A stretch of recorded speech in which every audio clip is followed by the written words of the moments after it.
Welcome to Neutron One. I'm Jack. And I'm Stuart, and welcome to this introduction to Neutron Core. What it is, what it's for, how it's made, and everything you'll need to know to get the most out of it. Quick video, ideally just to give you a primer in a similar way to an instruction manual, really, but also maybe a little bit of insight.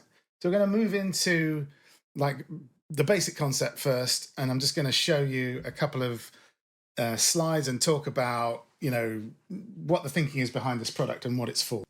The principle of Neutron Core is that we create and deliver for you a complete sound, something that when you play through it, you're not thinking, oh, I need to go and grab this, you know, effects unit or this reverb or whatever. We give you everything in the pack. The way that we create them, it has a purpose, you know, not giving you a folder of 1,000 amp profiles and asking you to decide which one is best for what you want to do, actually making some decisions, but I don't think of that in a bad way. These are informed choices being made by professionals who've spent a lifetime recording guitar. So, you know, there's a lot of what we're putting into the decision making that just makes sense, and it just is a good way to do things that will help you not to have to do all of those things every time yourself, without removing the creative options. That's not the purpose of it at all. It's really just to simplify the process down to getting you where you want to be as quickly as we can. So we've got amp profiles, obviously, for Neural Amp Modeler. We've also got some profiles in these core packs which combine a pedal and an amp together into a single sound. We don't have separate pedals in the core amp products. Those are a separate product. So these are really just kind of, you know, all the sound is conceptually, in the case where there's a pedal in the core amp pack, is the amp and the pedal together as a single sound. Then you have some quantum speaker quick start files. There are some unique ones in the amp packs as well that are not in the quantum speaker packs, that give you some more options because we're using just quick starts here. There are no individual discrete microphones in the amp packs. That's for quantum speaker. So if you really want all of that real detailed, deep level of customization with the speaker, then you just grab yourself a quantum speaker pack and add it on. So that principle of the ecosystem is really what Core is all about. Core gives you, as well as the amp, just the preamp part of that as well. So this kind of represents the place in our product ecosystem where you acquire that. So if you have just the preamp, and then you have just the power amp with a power pack, and you have just the speaker with a quantum speaker pack, then you have basically the ability to control and customize and mix and match and create new designs, new amps effectively, by combining those in different and interesting ways. But what we add to all of that in these core packs as well is the effects. So similarly, we did it in the Producer Series product, where we would recreate a classic sound from an old record, and as part of that, obviously, to sound like the record, we had to include the effects that were there on the mix, and those are very specific to that particular song. You know, these are less specific. They're more sort of general effects that are used a lot, you know, for mixing, that go well with guitar and use equipment, and sometimes real rooms, real spaces, but recreate as authentically as possible in a similar way to how NAM profiles the guitar amp. We're using some advanced convolution techniques to try and do that same thing with the effects side of stuff too. So it's really authentic.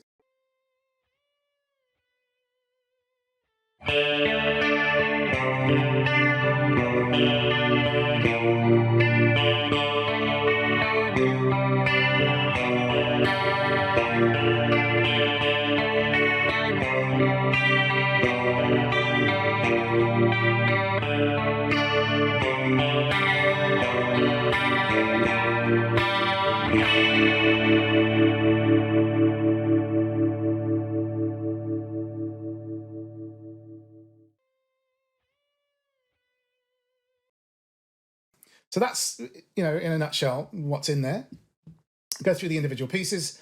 So as we said, it's a combination of two things. It is a NAM profile pack, with the amp profiles being for Neural Amp Modeler, but it is also studio effects for Convology XT, and the core amp packs include both of these things. So it makes it a little difficult because, like, you could say, yes, it's a amp profile pack, but the effects aren't for NAM, and so, you know, we're just trying to explain that there are two parts to this, and you get both of these things, and they're equally, for us, a focus of this product. We've poured a lot of time and effort into making sure that the effects that you get are really useful in terms of their ability to recreate classic effects chains, to sound like, you know, a very particular era of music or a particular style. And we've given them names, hopefully, that explain what the inspiration behind them is in each case. But it's another world for you to explore there.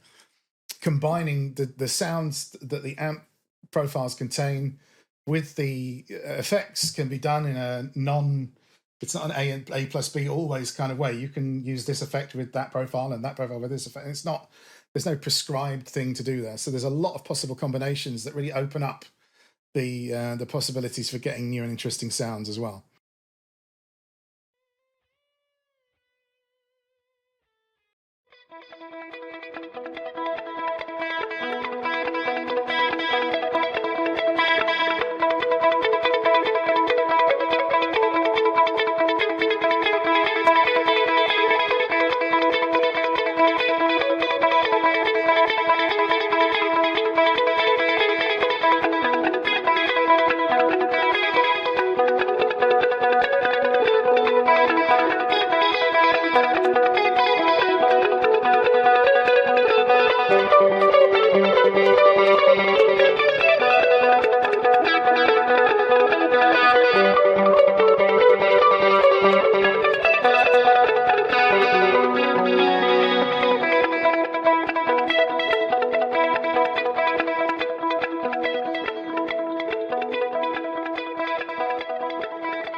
So the creation of the sounds, the amp profiles we're talking here now, it has three core decisions behind it all that for you to understand will really help you to get the most out of the packs.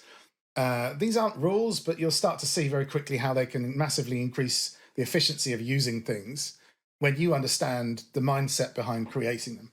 So the first of the three decisions that we make before we even turn a knob on an amp to create the sound, what kind of guitar am I going to play? Decision number one. And when I say guitar, what I really mean is what kind of pickups are in the guitar, because those really do have a fundamental sound that would affect the way you set the amp. So if you're using a single coil pickup, then it's brighter than it's a lower output and it's brighter than a humbucker. That's going to affect the way that you set the amp. So for you to understand and for us to present to you these sounds organized in that way allows you to very quickly be, you know, holding the same kind of thing that I was using when I made the sound, and therefore you're much more likely that it's going to sound to you the way that I intended it to. Now, that, again, is not a rule. Like you should only use the single coil sounds with single coil bass guitars. Absolutely not. There are loads of reasons why actually doing a bit of both is desirable. And those could be things as simple as just you've got a really bright humbucker, you know, and you use a single coil sound and you find that the balance is better. Or maybe the other way around, or maybe just experimentation, you know. So we're going to leave that completely open in terms of where you go with things. After you check out the basic layout of how we design it, then you get to go off and explore and find the other possibilities that are there. And certainly there are no rules that I'm putting in place here that say you should only use this with that kind of guitar, but it's for you to understand the mindset. So single coil humbucker. Before I set the amp, that's the guitar that I'm holding. So that's information we want you to know because, again, it helps you to start the process from the same mindset.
And the second set of decisions, how much gain, how much overdrive, any overdrive, right? So these three levels define the three zones.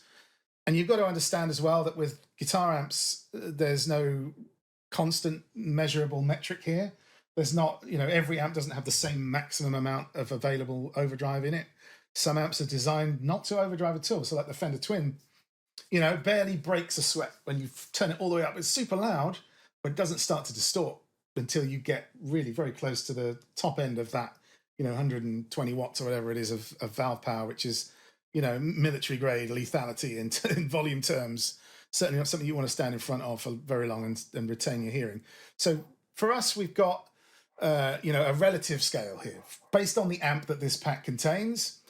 Clean means aiming to not get any overdrive going whatsoever, unless maybe like a Marshall Plexi where it's just always got some kind of dirt on the sound. It's clean for that amp.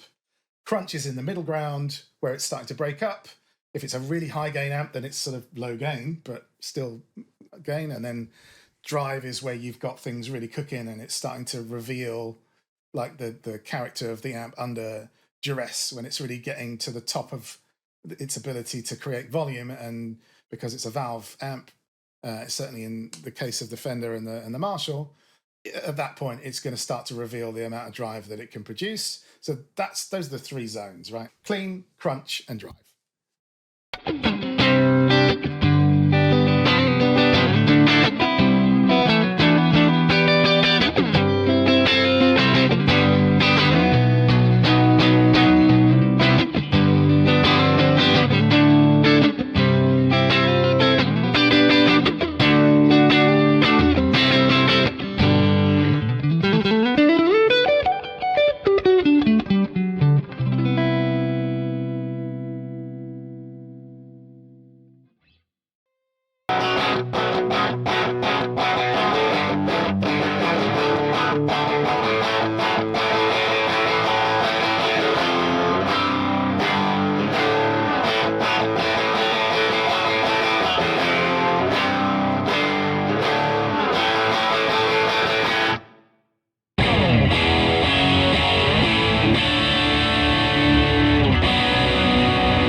The two functions of the player, right? The guitar player, generally speaking, does one of these two things at any given moment.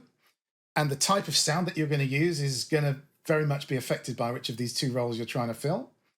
You're either playing rhythm along with a band, you're part of the song, there's a singer or there's some other feature instrument that's doing the lead. So you want to be able to blend in and sit nicely in a track, playing that rhythm part, or you're playing a solo, you're playing lead, you want to stand out, you want to be the focus, the lead instrument at that moment. Slightly different the way that you would set an amplifier for those two roles. So we use this as our third decision in order to give you a very clear view on what to expect from the sound once it's gotten to that point.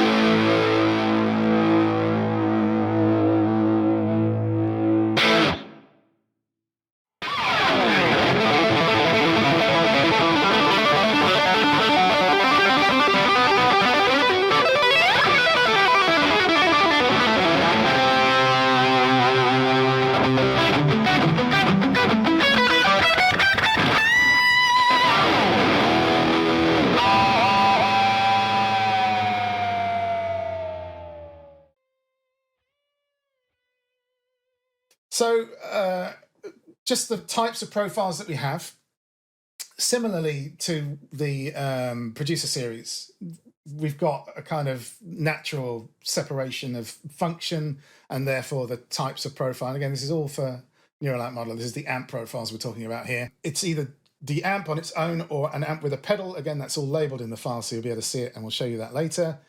It's the amp sound with a speaker, the mic, and the studio chain. So in our all-in-ones, we include an extra element beyond the sound of the amp and its speaker, which is this studio chain, like the basic housekeeping that you do when you record a signal in an analog studio.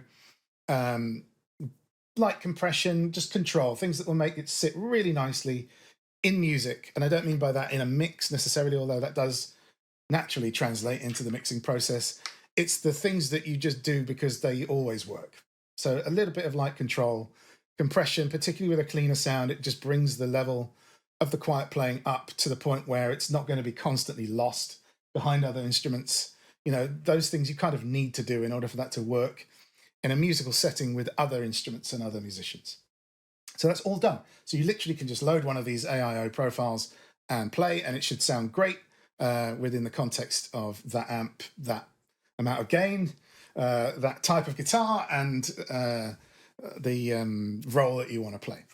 So then we have the DIs, similarly to in the producer series again, but DI just means it's just the amp or the pedal with the amp, but no speaker, no studio chain.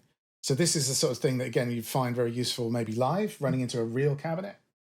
Or if you want to combine it with Quantum Speaker and use one of the Quantum Speaker packs to get really into, you know, creating your own mic blends and trying a different speaker to the one that's baked in the all-in-one. You want to, you know, try this amp, but with that speaker.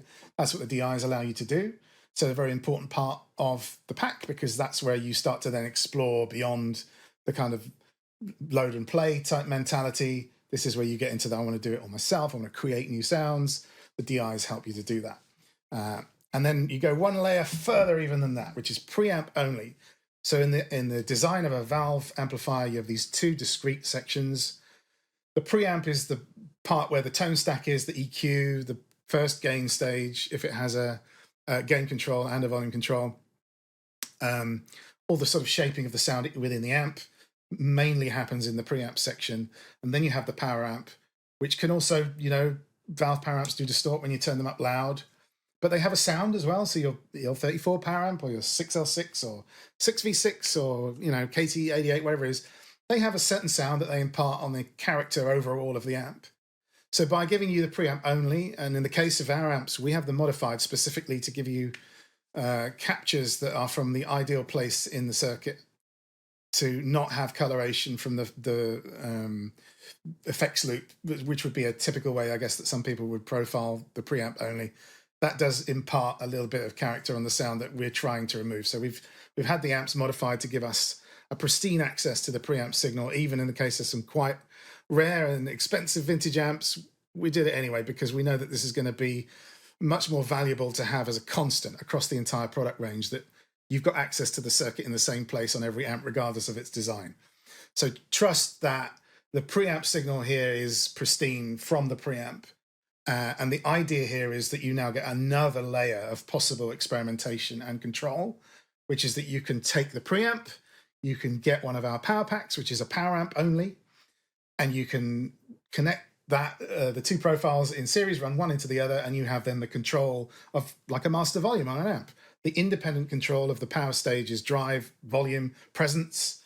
You can control all of that stuff at the same time as the preamp separately. And of course, you can do that using the same power amp that was in the amplifier originally, or design yourself a new amp. Like, you know, take a Marshall's Plexi preamp and run it into, I don't know, a 6L6 power amp, you know, or something like a EL84, something that you would traditionally not associate with that amplifier's design, and come up with something completely new. So that's the thinking behind the preamp. And the core amp packs is where you access that. If you want preamps, that product contains those sort of uniquely. Quantum Speaker contains only the speaker in its full detail with all the discrete mics. Power packs contain just the power amp. And between the entire thing, obviously you have the pedal packs as well if you want just the pedal. But between all of those, you then have the entire sort of the full story, every piece of the chain where you can then mix and match. And everything that we're making is designed for that, right? They are designed to work together. Everything that you buy, everything that you already own, even up to this point, if you've bought some of our products before we got to the point of releasing the core, everything that you have already is already part of this ecosystem by design from the beginning. The fact that we're releasing them in a set order doesn't mean that, you know, if you have a quantum speaker that you bought months ago, that it isn't going to work in exactly the same one as a new one way as a new one that we would release now. That's always been the point, the design of this. So we're now getting to the point where the preamps and obviously the rest of the utility of amp modeling and all the other stuff that is a bit more known, I guess, is a bit more normal, is coming to the fore in these core packs with effects as well.